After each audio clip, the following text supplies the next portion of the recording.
Assalamualaikum warahmatullahi wabarakatuh. Saya Rika Bekti Nur Wahyuni, NIM 233161026, Prodi Tadris Matematika kelas 1B. Pada video kali ini saya akan membahas mengenai asbabun nuzul beserta contohnya. Pembahasan pertama yaitu pengertian asbabun nuzul. Asbabun nuzul terdiri atas kata asbab dan an-nuzul. Sabab yang secara etimologis berarti sebab, alasan, ilat atau dasar logis, perantaran, wasilah, pendorong atau motivasi, tali kehidupan, persahabatan, hubungan kekeluargaan, kerabat, asal, sumber, dan jalan.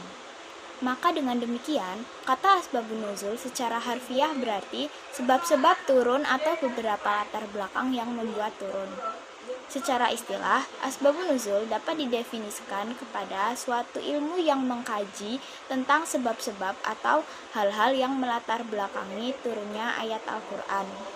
Jika dikaitkan dengan Al-Quran, maka asbabun nuzul itu bermakna beberapa latar belakang atau sebab yang membuat turunnya ayat-ayat Al-Quran.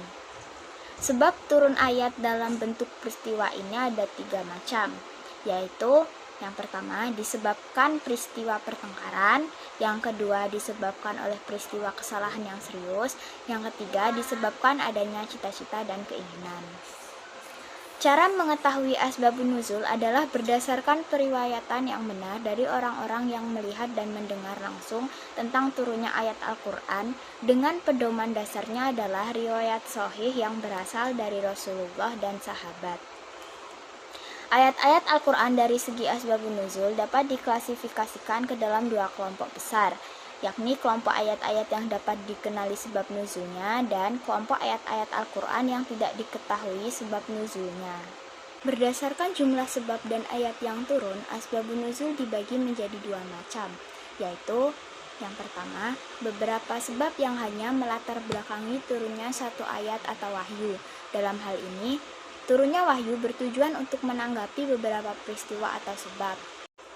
Contohnya dalam Quran surat Al-Ikhlas ayat 1-4. Bismillahirrahmanirrahim. Qul huwallahu ahad, Allahus samad, lam yalid wa lam yulad wa lam yakul lahu kufuwan ahad. Yang artinya, katakanlah Muhammad, dialah Allah yang Maha Esa, Allah tempat meminta segala sesuatu, Allah tidak beranak dan tidak pula diperanakkan, dan tidak ada sesuatu yang setara dengan Dia.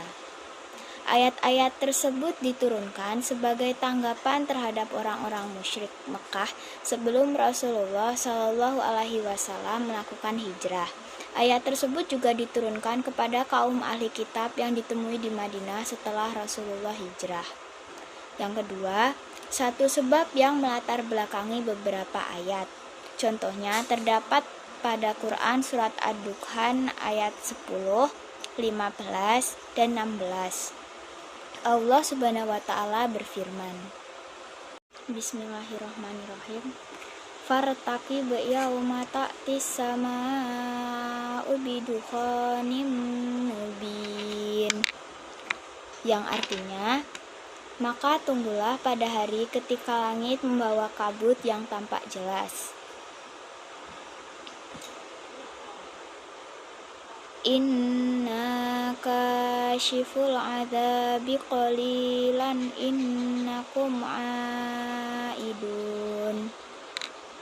Artinya, sungguh kalau kami melenyapkan azab itu sedikit saja, tentu kamu akan kembali ingkar. Yaumana batishul batsyatal kubra inna muntakimun.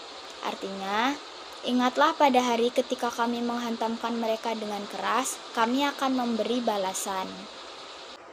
Asbabun nuzul ketiga ayat tersebut terjadi pada saat kaum Quraisy durhaka kepada Nabi Muhammad SAW. Beliau berdoa agar mereka kaum Quraisy mendapatkan kelaparan sebagaimana pernah terjadi pada zaman Nabi Yusuf alaihissalam. Maka Allah Subhanahu wa Ta'ala menurunkan penderitaan kepada kaum Quraisy sehingga turunlah Quran surat Ad-Dukhan ayat 10. Kemudian, para kaum Quraisy menghadap Nabi Shallallahu Alaihi Wasallam untuk meminta bantuan. Lalu Rasulullah Shallallahu Alaihi Wasallam berdoa kepada Tuhan untuk diturunkan hujan. Allah Subhanahu Wa Taala lalu menurunkan hujan dan turunlah Quran surat Ad-Dukhan ayat 15. Namun, setelah mereka mendapatkan nikmat dari Allah Subhanahu Wa Taala, mereka kembali sesat dan durhaka. Maka turunlah ayat ke-16. Dalam riwayat tersebut dijelaskan bahwa siksaan yang dimaksud akan turun saat perang Badar. Demikian penjelasan saya mengenai asbabun nuzul beserta contohnya. Terima kasih sudah menonton, semoga bermanfaat. Wassalamualaikum warahmatullahi wabarakatuh.